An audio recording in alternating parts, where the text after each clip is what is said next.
Suffice it to say, we live much easier lives in terms of physical complaints and pains than people have in the history of the world, much, much more so. Secondly, we have much more access to knowledge than people have had in the history of the world.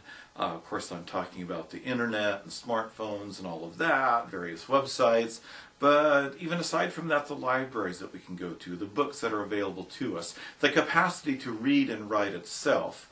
I have a friend who grew up going to schools in West Africa, and he talks about how he would work all day just so that he could have a few sheets of paper to work with during the week. And this is fairly recently, and this is someone who has a PhD, I should add, from an American university. If we go back a few years, of course, the great majority of people couldn't even get that, no matter how hard they worked, because they didn't know how to write. Or if they did have to know how to write, they would have trouble getting a hold of paper. Finally, thirdly, we have incredible freedom of expression. Most societies don't open up all sorts of topics to inquiry the way modern Western societies do. We have unimagined freedom to believe what we want and say what we want and say what we will. So in sum, with our wealth, our access to knowledge, and our freedom of expression, create websites, starts 501c3s, blogs, write a book, whatever, we have a great deal of power, a great capacity to influence not only our own lives, to shape our own lives, but to influence other people's lives as well. With this tremendous freedom, however, comes some other historical peculiarities. This very freedom of choice that we have is, for most of us, at least somewhat unsettling. People don't seem to have been wired to be born into societies in which we have to find our own way. Most people in the history of the world have essentially been born with an instruction book velcroed to their wrists that would tell them, and of course I'm not speaking literally here, but figuratively, this instruction book would tell them what their lives were for, what the good life consisted of, what sort of person to marry, how to act in marriage, how to parent, etc., etc., etc., how to spend one's time, how to gain status, what is allowed, what is not allowed.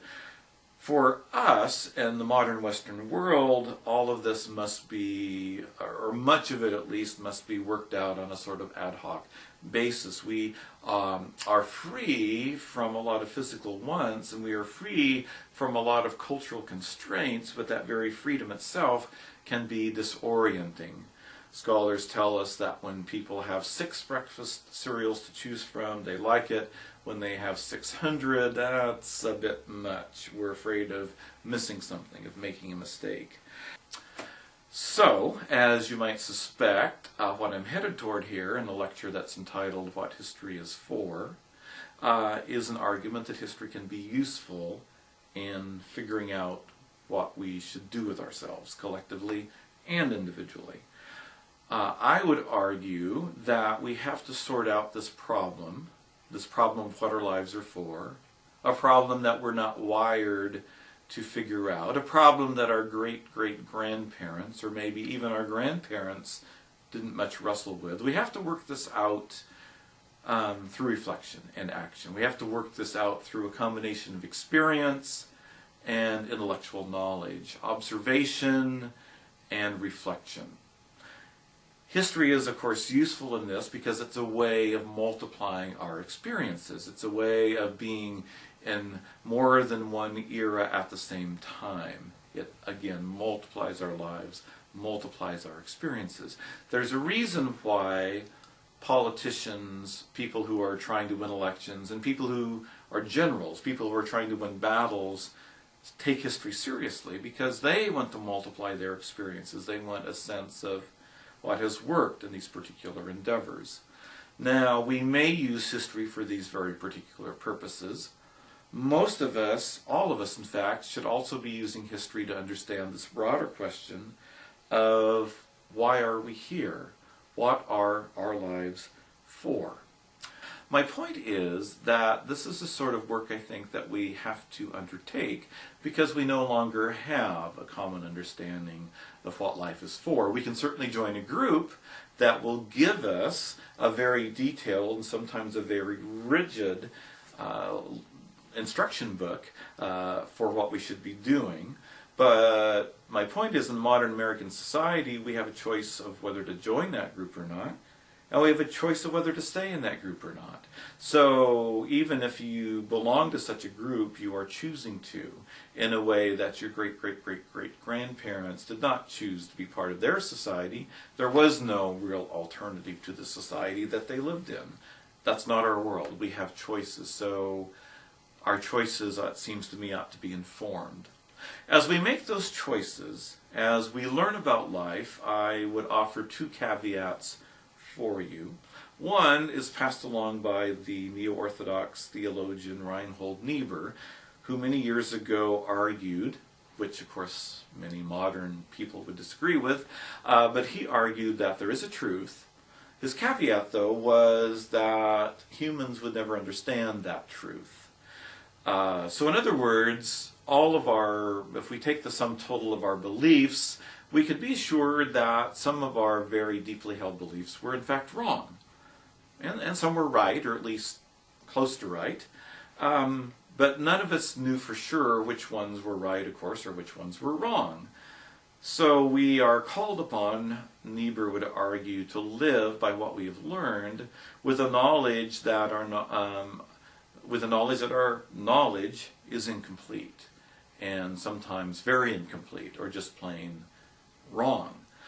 So we have to proceed, but proceed with a fair amount of humility, or as postmodernists would say, we need to resist closure. So we need to act in the world based upon what we believe and what we know, and be open to revising what we know and changing what we believe.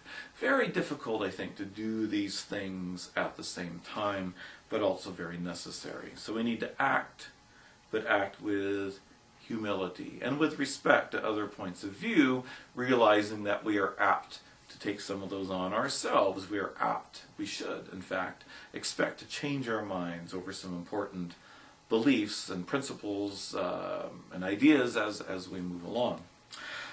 Secondly, I would argue that intellectual study, reflective study, is much more interesting when we put some skin in the game, when we make it more than academic exercise, when what we are learning about what life is for and how it might be lived, when that knowledge affects not just our understanding of the world, but how we spend our time, how we treat other people, how we spend our money, how we make a living, that we are willing to put our money where our mouth is, so to speak, and invest something of ourselves in what we are learning. So, to close, what is history for? How is it useful? It seems to me that history is useful inasmuch as it helps us with this question that has no definitive answer of how to make ourselves useful, of how to make our lives useful for working out in this complicated, multifaceted modern world, how we should proceed, how we should use these amazing gifts that we have at our disposal to make our mark, a worthwhile mark, on this world.